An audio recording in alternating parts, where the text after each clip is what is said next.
All right, guys, I'm off to the gym to hit workout A, which is going to be some incline bench, some Romanian deadlifts, some weighted pull-ups, and I had an absolutely phenomenal present on my car about 10 minutes ago. This fucking parking ticket. Beautiful, beautiful start to the video. Right outside my house, for fuck's sake. God damn it. Anyways, man. So there's a couple things I want to address with you guys as I'm on my way to the gym right here. There are pretty much two topics I want to talk to you guys about quickly that I didn't get a chance to talk about in the last video because it was extraordinarily long. It was like 45 minutes. So I filmed the clips, but I didn't put them in because it would have made the video way too long. So I'm going to talk about it here. Two things that are so important that oh my God. Holy shit. Threw off the camera and everything, man. Guys. You guys are from Canada. I don't know if this is just Ottawa specific, but the roads here are absolute dog shit. Like, so bad, because the weather is so extreme in Ottawa. In this part of Canada, like, it's like minus 30 in the winters, and then the summers it's like extremely hot. So the the extreme weather changes really do a number on the asphalt. But anyways, man, the two topics I wanted to talk to you guys about were the first thing. Drug-free training is very boring from the outside. It looks super boring from the outside, and what I mean by that is, a lot of like noob lifters, noob trainees, they do different workouts in every single workout. Most people do not have a plan when it comes to training. They kind of just go through their workouts in a daze. They go to the pec deck machine, and then they go over to the leg extension machine, and then in the next workout they do a completely different rotation of exercises in a completely different order. And the point I'm trying to make is that real drug-free training means sticking with the same exercises for a long time. So the problem, guys, with changing your exercises so frequently, and the reason why these videos are going to be so, like, not boring, but like they're gonna seem boring because I'm going to be doing the same workouts for a long time, it's because it takes time to get really good at exercises. And if you guys have heard me say, like, the cornerstone principle of I'm gonna take this road. The cornerstone principle of drug-free physique building is you have to pick a handful of big major compound exercises, and you have to train them and master them and get as strong as possible at them over time. You have to train them intensely.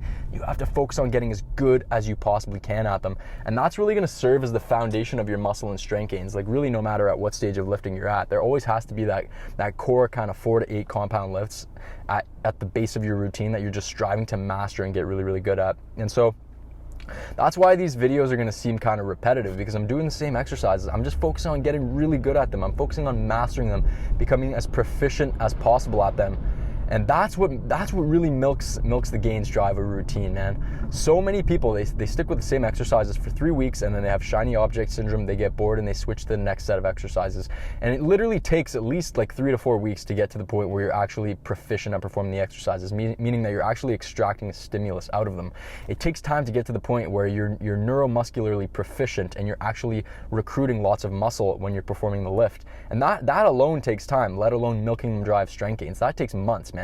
So I'm really impressed upon you guys to stick with the same exercises in your routine. And they don't have to be the same set of exercises that I'm doing, but you have to pick a handful of exercises that work well for you, that you have some enjoyment for, and that are big basic movements that you're just gonna master and milk them fucking drive strength gains, man. I cannot stress the importance of this enough. I used to rotate my exercises like every 3 to 4 weeks, and by the time I actually learned the exercise and was starting to see some gains from it, I switched to a new set of exercises. So I was in basically a constant state of learning new exercises, which does not work, man. A lot of people say, like, hey, like, if you want to avoid overuse injuries, if you want to keep gains moving, you have to rotate exercises frequently. And I disagree. I think there is room for variety when it comes to your training routine. But for the most part, you have to stick with the exercises long enough to really milk them dry. What you can do is vary the set rep format from like cycle to cycle, but you want to stick with the same exercises for a long time. I really can't stress the importance of that enough, guys. That's the reason I'm doing the same exercises in every workout. So many people have shiny object syndrome, and they switch exercises every workout. It doesn't work, man. It does not work. You're not putting in enough time to master them, get as good as possible at them. It's really in that kind of, gaining phase where you're just like, you're pushing into new poundage territory on the same exercises. That's where the big gains come when you're drug free. The second thing is You know, man, I sucked down so many calories yesterday. Happy Thanksgiving to all you guys, by the way. I forgot to mention that. Happy Thanksgiving. I hope you guys, spend some quality time with your families. What on earth is this guy doing? And suck down large amounts of calories, because I know I did, and that's why I'm going to the gym right now to put those to use. When it comes to like special occasions, I don't really try and moderate it that much. I employ like a few different tactics to try and do damage control, but I really just enjoy myself on those special occasions. Life's too short to worry about, trying to stick to your diet on like special occasions, man. Fuck that. You can't do that much damage in one day of eating. As long as you get right back on track the next day, then that's all that matters. But the point that I was going to talk to you guys about is, you guys know my story about how, getting into fitness, I didn't really give two shits about building muscle and training. I got into fitness because I was extremely unhappy with the way I looked. You guys know I was a fat ass growing up, right? I was always overweight growing up, and I was teased, I was made fun of, I had a low self-esteem, low confidence because of it. And a lot of fat kids, I feel like, are like oblivious to the fact that they're fat. But me, I was completely self-conscious about it at all times, and it really like held me back in my life. So getting into fitness, I just wanted to change the way I looked. I just wanted to get rid of the fat that I had, because I could not stand being fat anymore. So I did anything and everything to try and lose that excess fat, right? But then I got pretty much anorexic because I put myself in way too steep of a calorie deficit, and I wasn't training because, as I said, I didn't care about training. And then so once I lost all the excess fat, I realized that the next logical step was that I needed to put on muscle, because I looked freaking like, I looked anorexic, man. Like I knew at that point the next step was like, yeah, I ought to pack on some muscle mass. And then here's what happened. And this is one of the biggest learning lessons I've ever had in my fitness journey, is that I was afraid of putting on fat. So I was starting to bulk. It wasn't really a bulk. I was eating in like such a tiny calorie surplus. In reality, looking back, it was probably a calorie deficit. And I see this with a lot of people. They get lean and then they're afraid to put on a little bit of fat in order to put on a much more significant amount of muscle mass. And that's one of the biggest learning lessons I've ever had. You're never going to go anywhere staying shredded as a drug-free lifter, okay? So there's a concept known as lean gains, right? Which is basically like the concept that you can put on lots of muscle mass and stay kind of ripped to the bone. And there are a lot of kind of con artists pushing that idea in the fitness industry. And it just does not work for drug-free lifters unless you're in one of two scenarios, which is one, if you're completely new to lifting, then yes, you can put on lots of muscle mass without eating in a good sizable calorie surplus, because you're just so new to the stimulus of training. And then the next scenario is if you're really fat, because then you have an energy reserve built up on your body in the way of body fat that can be used to then put on lots of muscle mass. But if you're in literally any other type of scenario, if you have a few years of training under your belt and you're not very fat, you're at like a decently lean body weight, it's going to be borderline impossible or just painfully slow to try and make lean gains. And so that's what I tried to do, man. I was like, okay, you know what, I got to maintain these shredded abs that I have, when really I was just an absolute toothpick with like I had skinny boy abs, which is basically like you have no muscle but you're so skinny that your abs show. That's basically the position I was in, and I was terrified to put on any ounce of fat, and it stopped me from gaining muscle, man. It really did. I'm still paying the price for it to this day. I'm still convinced of that if I would have just bulked properly for the first 2 years of my training career, I would be so much farther ahead. Like I'd have more muscle mass, I'd be stronger. And that's really the biggest learning lesson, man. So like you guys are going to see as I'm documenting my bulk here that I'm going to get a little bit fluffy, and it's just the way it has to be, man. It's just the way it has to be. You will never go anywhere if you do not accept that you have to put on a little bit of body fat in order to put on much more muscle. And fuck me, man, I cannot begin to stress the importance of this. It's that crucial. And this doesn't mean you have to get fat. I like using the word build. Like we should transition from calling bulking to building, because you're just building your base, you're building your muscle, your physique. Bulking kind of implies like, hey, I'm gonna eat lots and lots of food and just get fat, and it's that you don't need to do that. You don't need to put on lots of fat, but having a little layer of fat is going to help you gain much more muscle. It's going to help with recovery. It's going to put you in more of an anabolic environment to pack on muscle mass and strength, because mass moves mass, right? If you're not putting on any weight each month, then you're not going to be gaining much strength, and therefore you're not going to be gaining much muscle mass. So it's really important that you accept that you have to put on just a little bit of fat. You have to be putting on weight each month, essentially. People have this really skewed perception of like the muscle to fat ratios that you can gain on a bulk, and the more advanced you become, the more fat you have to put on along with the muscle in order to actually put on significant amounts. Like once you're like intermediate advanced, you should be happy with like a 1-to-1 ratio of muscle and fat on a bulk. But the beautiful thing is that cutting takes no time. Like you guys saw me, right? I got pretty fluffy at the end of my bulk, and within 2 to 3 months I was fucking chiseled again. I was ripped. And that's what it comes down to, man. It's like, it's this repetitive process. You got to bulk, put on that weight, and then cut and try and maintain your strength and your muscle, and then you just keep doing that over and over again. But you know, another thing that I've learned, and this is like, I've been in like, as you guys will know, as you guys are like hearing more about my story, you'll realize I've been in pretty much every scenario that one's body can be in. I've been fucking skinny fat, I've been skinny, I've been anorexic, I've been fat, I've been like more, you know, muscular, strong, that like I am now. And another thing that's really important is that you have to stay diligent when you're bulking. That's something I screwed up. So then like I went from one extreme to the other. I went from not eating enough to then eating too much and putting on way too much fat. And a lot of people think like, oh, it's bulking season, I can just eat whatever I want. Like, no, you still have to be diligent with what you're eating. You have to be diligent with tracking.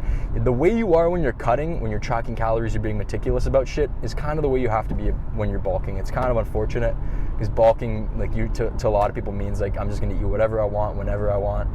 It doesn't really work like that, man, unless you want to get really fat. But like I care about appearance, as do you guys. It's kind of like, you know, strength and appearance are kind of the main focuses of this channel. And so you don't want to be getting extraordinarily fat. You just have to hit that balance point where you accept that you have to put on a little bit in order to gain a lot more muscle mass. And that's kind of the message I wanted to give you guys here. The first thing, accept that your training is going to be boring. You have to focus on milking your lifts dry, get as strong as possible at them, master them. Accept that it's going to take a while to get to the point where you're proficient at performing the exercises, where you're actually going to be extracting a stimulus out of it. And then the other thing is like, accept the bulking process, man. Accept it. And especially if you live in Canada, man. If you live in Canada or really anywhere where it gets cold, like, you know, 6 months of the year roughly, why would you want to be ripped in that time period? It's dumb. Like, it's so dumb, man. 8 months of the year, like where I live in a pretty, you know, the weather's pretty extreme where I live. But, you know, 8 months of the year, it just doesn't make sense for me to be really lean. I'm not going to be like ripped to the bone in winter time, because I'm going to be freezing. And a lot of people don't talk about the downsides of being ripped when you're drug free. You know, back when I was like super focused on being shredded all the time and always eating in a calorie deficit, I was an asshole. I was a douchebag for most of the time, because eating in a calorie deficit year round just makes you miserable. It's really not an enjoyable way to live your life. And anyone pushing that idea for drug-free people does not have your best interest at heart, man. When it comes to living like a good lifestyle, living a good life to where you're not obsessed with fitness and it's not consuming your life, you don't want to be like ripped year round. It's not conducive for living a good lifestyle. Your mood goes to shit, your sex drive goes to shit, your ability to pack on muscle and strength goes to shit. A lot of things go to shit, so keep that in mind. There's a lot of people pushing the idea that you can stay ripped year round as a drug-free lifter. You'll never go anywhere, man. You will stay small, you will stay tiny. You won't look any different from, you know, a guy fresh off the high school swim team, quite frankly. All right, so I just did 3 warm-up sets, and I'm getting to my working sets here. So in my last workout, I did 195 for 2 sets of 8, if you guys remember. Now I'm going up to 200, and I'm going to go to the bottom side of the rep range. I'm going to go to, you know, 6. I'm going to try to get 6 here. Then over time, I'm going to work my way back up to 8. Once I get to 8, then I'm going to add 5 pounds. And it's just a basic double progression system. And, you know, a lot of people lift weights, but very few people have a progression system in place. And that's why it's very rare to see a drug-free lifter with an impressive physique, because it doesn't matter if you work out. What matters is that you're progressing, that you have a system in place to make progress. And that's what most people are lacking. You know, it astonishes me how many people don't like have like a notebook with them to check their weights from the last workout, or check their notes app on their phone. Too many people are scrolling Instagram and TikTok while they're training. They're not looking at their workout notes. They're not looking at what they did in the last workout to try and improve. And that's why people lack in physique development. They're not striving for that strength gain. So I added 5 pounds, you know. Now I'm gonna go, this is gonna be a personal record. If I get 6, then that's progress, right? And I'm gonna build my way back up over time.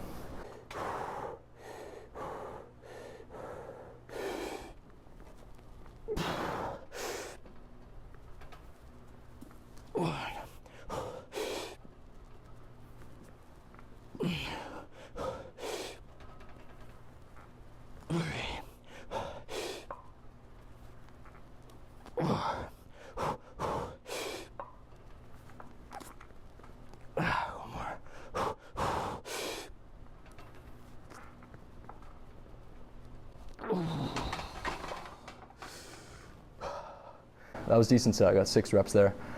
So next set, I'm gonna try and get 6 reps again. So yeah, now I'm gonna rest 3 to 5 minutes and then get into that.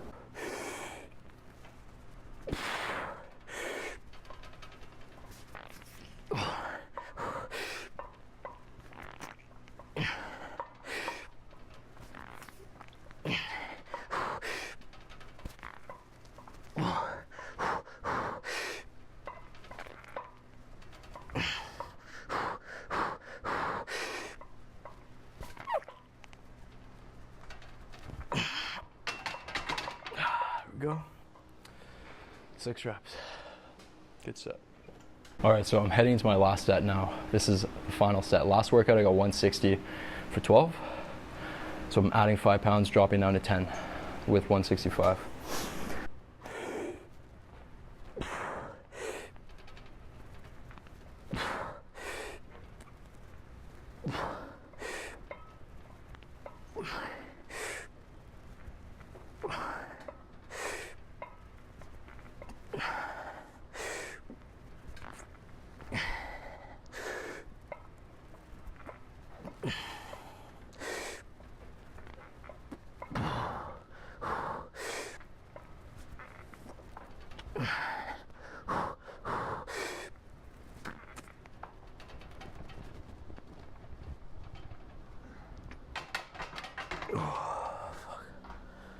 So I'm getting into some Romanian deadlifts now. This is 2 sets of 8 to 10 with 275. If you guys remember the last workout, I was doing 245 for 2 sets of 10, but it was feeling really light because it was the first time I had done it in a while and I just wanted to feel out the exercise, see where I'm at strength-wise.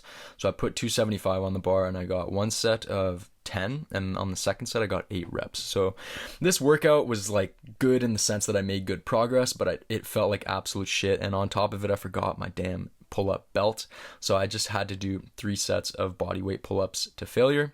But nonetheless, it was a pretty good workout in general. So I wanted to talk to you guys about something really important here, and this is something I'm really thinking through as I'm going through the the revamping process of the Herculean bulking program. And so, judging by how much time people spend in the gym, you would think that's where all the magic happens, right? Which is wrong.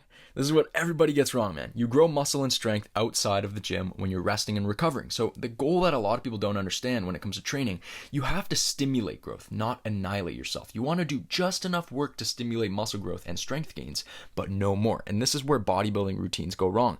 Bodybuilding routines leave you feeling exhausted after every workout, and drug-free people cannot recover and grow stronger with these protocols. And so you guys have probably heard me say, like, hey, to achieve the fastest rate of muscle growth, you need to consistently string together progressive workouts over a long period of time. And a lot of you might not know what that means, but what I mean by this is that in every workout or every other workout, you want to make small bits of progress. And this small progress is what puts lots of muscle mass on you over time. And so to achieve this consistent progress, you have to fully recover between every workout.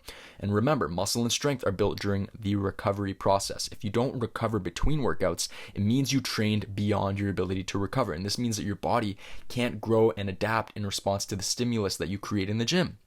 So the key for drug-free people is to train within your ability to recover. Bodybuilding routines push you to train beyond your ability to recover, and bodybuilders can handle this because anabolic steroids give you, quite frankly, superhuman recovery abilities. But the drug-free person will overtrain using these protocols, and overtraining doesn't mean that you only just don't gain muscle and strength. A lot of the time it means that you actually lose muscle and strength. And so when you train within your recovery ability, which is what we do with Polarity Fitness, which is why we only train 2 to 3 times per week with short, abbreviated, brief sessions, you'll start to notice that every time you enter the gym, you feel fresh. And when you feel fresh and recovered in every workout, you can make consistent progress.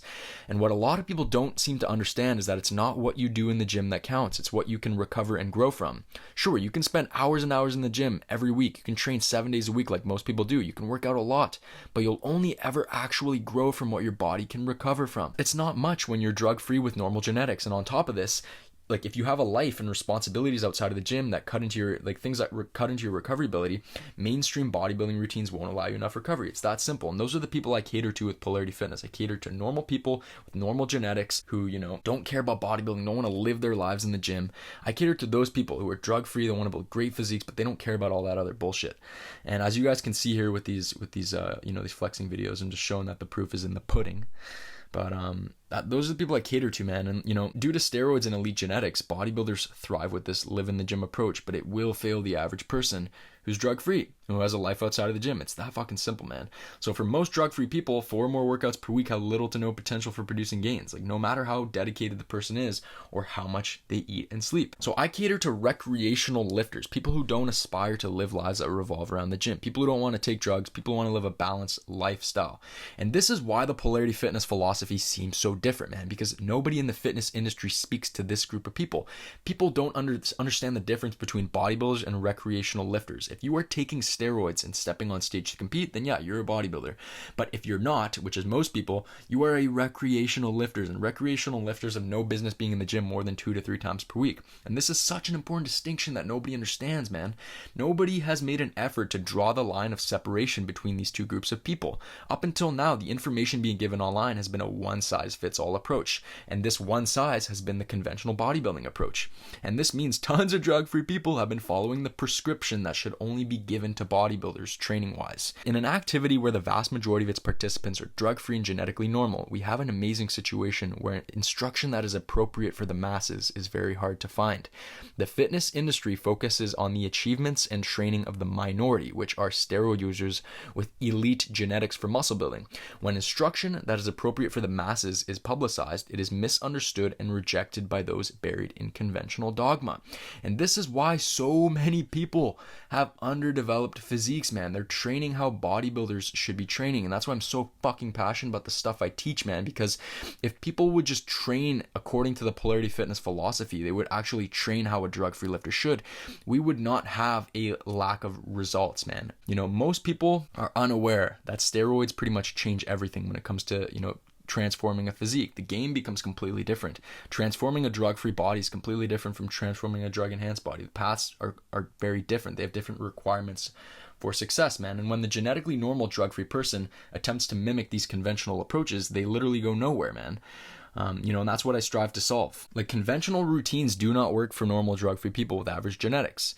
Most people experience disappointment and frustration because these methods are so unproductive, man. And to make conventional routines work well for most people, you need to take anabolic steroids.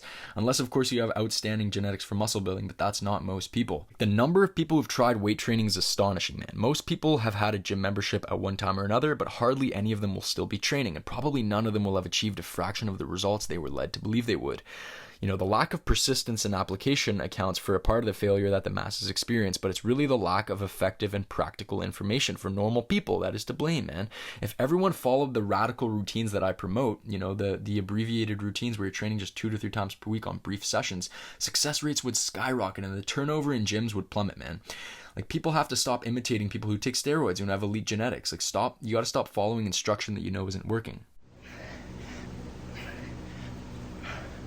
Alright guys, so the workout is finished, and I'm not going to lie to you, it kind of felt like horse crap. It actually went pretty well. Like, I hit some good personal records, I made some good progress, but I felt like absolute dog shit throughout the entire thing, which is going to happen, you know what I mean? Not every workout's going to feel great. I still powered through it, but I didn't feel that good. I think it's all those calories I sucked down yesterday still sitting in my stomach. I'm kind of feeling a little lethargic, a little bit tired, so I didn't feel that great, man. And I also forgot my chin-up belt on top of it, which is, I'm not used to training in public gyms, man. I'm used to having all my stuff already there for me.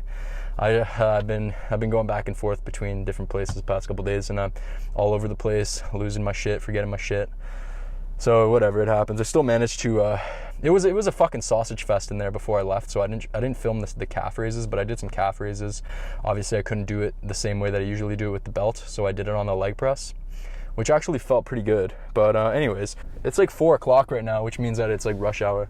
So I'm not going to drive back to Ottawa right now. I'm not going to drive back to my place. I'm going to probably go for a little walk here while I'm in Chelsea in the beautiful fall weather. So I'm going to go for a nice little walk and get my steps in, and then I'll drive back once the traffic calms down. But it's like, dude, driving in rush hour here is absolutely brutal. I love walking in the forest just as much as lifting. I swear.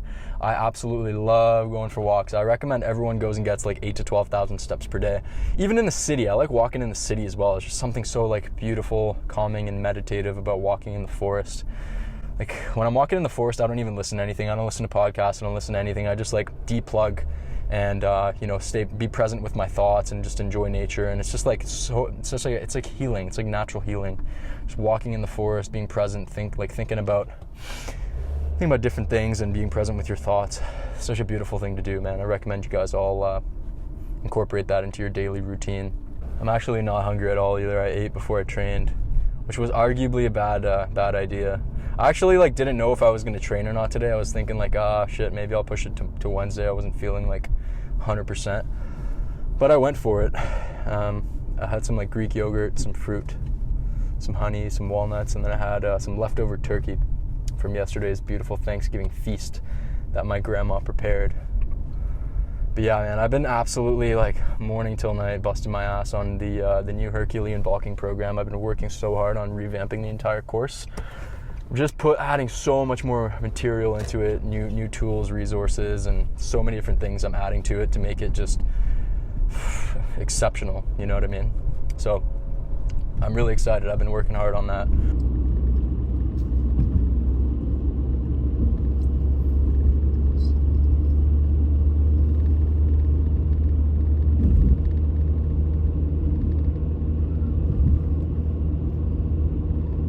So guys, this is probably my favorite part of my day. Look at this stuff, man. This is just gorgeous. Oh man, if you could do this every day, you got to do it, man. This is just, it doesn't really get better than this, man. This is just beautiful. Just present with my thoughts, just enjoying nature. Just a natural healing process, man. It's so gorgeous. Beautiful small fall smells, man. If you guys ever get the chance, come to Canada in the fall. Literally don't come at any other time because it's just not that spectacular. But in the fall, it's absolutely magical here. Literally, oh my God. And if you live in the city, I go for walks in the city all the time, you know what I mean? It's just so nice to disconnect and get out, and you can listen to a podcast, you can listen to an audiobook, you can go on a walk with a friend, with a girl, it's just beautiful. You can listen to some music as well. It's just awesome, man. Beautiful thing to do. I think my mental health would be in the shitter if I didn't go for walks every single day. You guys gotta do this, man. You guys gotta do this shit. Look at this fucking creek. Oh man. If I'm ever sitting inside all day, working, getting things done, I get stressed. I get I feel like everyone nowadays operates on a mild level of anxiety just because of how much shit we have coming at us 24/7, notifications, all these different instant hits of dopamine. And we don't spend enough time outside anymore as a society. I think that's where a lot of the mental health problems stem from now. I'm no expert in that, but when I reflect on my own life, which I like to do very frequently, I like to journal, I can very easily put my finger on the pulse and see oh shit, the reason my mental health is fucking garbage is because I haven't been getting outside. I've been putting myself in nature. I haven't been bathing in the forest. I haven't been meditating. I've been journaling. Those little things make a big difference over time, man. They really do, We spend no time outside nowadays in the forest, or we're all glued to our phones, We don't disconnect. And I think it's a problem nowadays, man. So if you can make this a part of your everyday routine, if you live close to a forest, fuck, go and bathe in the forest, man. Be present with all the plants, everything in forest is living as well, right? And I feel that's why you gain such an energy and rejuvenation when you walk through the forest.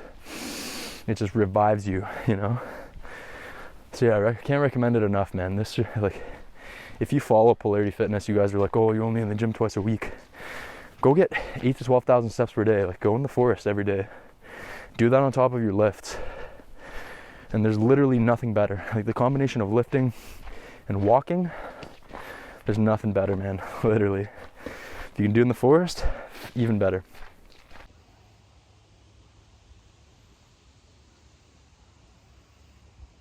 Beautiful, man. Holy shit.